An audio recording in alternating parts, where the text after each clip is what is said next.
ஒரு பின்னத்தின் பகுதியானது தொகுதியை விட 8 அதிகமாகும். ஒரு பின்னத்தின் பகுதியானது தொகுதியை விட 8 அதிகமாகும்.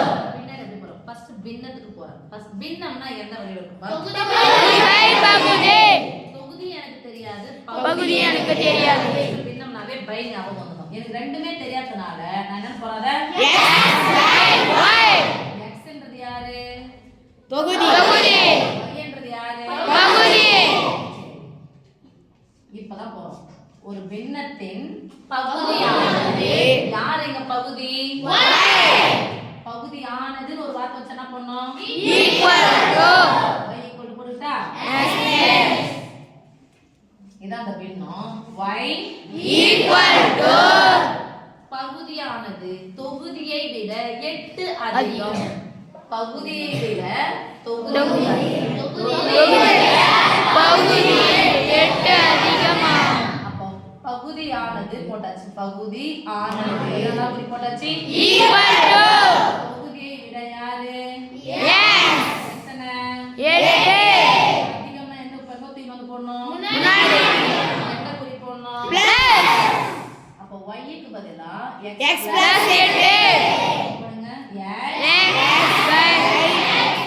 x plus 8 ஓகேவா? x okay. அதிகம். அப்புறமா அப்பின்னத்தில் தொகுதியின் மதிப்பு 17 அதிகரித்தது. பகுதியின் மதிப்பு அதிகரித்ததா? அப்பின்னத்தில் தொகுதியின் மதிப்பு 17 அதிகரித்து. தொகுதி யார் சாமி? இப்போ இந்த இது உள்ளதுதான் அங்க போட்டுக்கலாம். சரி. தொகுதியில் 17 அதிகரித்து. அதிகரித்துனா என்ன குறி போடணும்? அப்ப சொல்லுங்க. x plus 17 பகுதியின் மதிப்பு 1ஐ குறைத்தால். பகுதியின் மதிப்பு யார்? பகுதி யாரு? y என்ன குறி போட போறீங்க? பை. பகுதியின் மதிப்பில் 1ஐ குறைத்தால் 3/2 ஆகிறது. 3/2 என்ற பின்னம் பின்னம் ஒரு வார்த்தை வந்துச்சுன்னா என்ன குறி போடணும்? ஈக்குவல் டு என்ன கிடைக்கிறது? 3/2 இப்போ கொடுத்துக்கிற கண்டிஷன் அந்த பின்னம் இதுதான். கண்டிஷன் இது ஒண்ணு கொடுத்திருக்காங்க, இங்க ஒரு கொடுத்திருக்காங்க. சரியா சாமி? Yes miss. y க்கு பதிலா நான் என்ன போடலாம்னு சொல்லுங்க. x plus 8 x plus 8 cc சொல்லாது. x plus y. அப்போ x plus 17 by x plus 8 minus 1 equal to 3/2 ஒரே மாதிரி சொன்னா பரவாயில்ல. கரமரோன்னு கத்துற மாதிரி இது. Equal to 3/2. 2 இப்ப பாரு சாமி, மொத்த உறுப்புகளை பார்க்கணும். இந்த ரெண்டையும் பார்க்கணும். இந்த மேல என்ன இருக்கு? x plus 17 ரெண்டு மொத்த உறுப்புகளா? x 17 கூட்டி 17 x ன்னு போடுவீங்களா? no miss. அப்ப x ஒரு மைனஸ் வந்தா கழிக்கணும். சரியா போடணும். இந்த ஒண்ணு நிக்குனா வெளியில plus அம்புக்குறி பாத்துக்கோங்க. நீங்க முன்னாடி என்ன குறி இருக்கோ அதான் போடணும். ஈக்குவல் டு 3/2 இப்போ வகுத்தல் இருக்கிற x plus 7 சமபுரிக்கு அதிகமா போனா பெருக்கலா மாறும். எத்தனை நம்பர் இருக்கு? 2 நம்பர் இருக்கு. ரெண்டு நம்பரையும் பிரிக்கணும். ரைட்? வகுத்தல் இருக்கிற சமபுரிக்கு அதிகமா போனா பெருக்கலா மாறும். எத்தனை நம்பர் இருக்கு? 2 நம்பர் இருக்கு.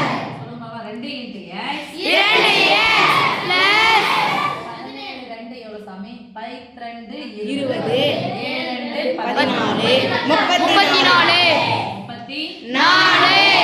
equal to 3 into x 3x 7 3 21. இப்போ யார் எனக்கு தேவை? x x எல்லாம் ஒரு பக்கம் வச்சுக்கலாம். எல்லாத்துல இன்னொரு பக்கம் எடுத்து போலாமா? பெரிய என்ன பாரு? 3x பெருசா 2x பெருசா? அதனால அந்த பிளஸ் 2x சமபுரிக்கு அந்த பக்கம் போனா மைனஸ் 2x பிளஸ் 21 சமபுரிக்கு அந்த பக்கம் போனா மைனஸ் 21 equal to 4 இருந்து 1 கழிச்சா 3 3 ல இருந்து 2 ஒரு மைனஸ் வந்துருக்கு. கழிக்கணும். பெரியவனுக்கு சின்ன கழிச்சு பெரியவனுக்கு 3 போடணும். பெரியவனுக்கு முன்னாடி பிளஸ் போடணுமா? நார்மலா தான் இருக்கு அர்த்தம். 3x ல 2x போனா மீதி x equal to 13 எனில் யாருடைய மதிப்பு போணும்? அப்ப சொல்லுங்க y equal to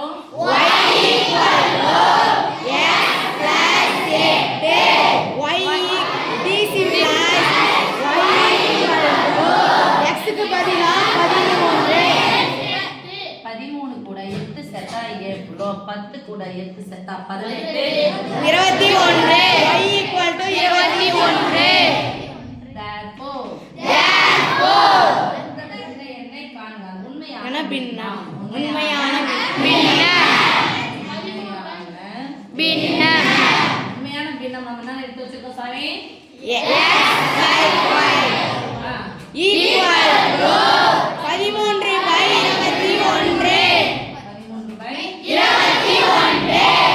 ரெண்டுக்கு ரெண்டுக்கு சம்மந்தம் இருக்கா பாருங்க.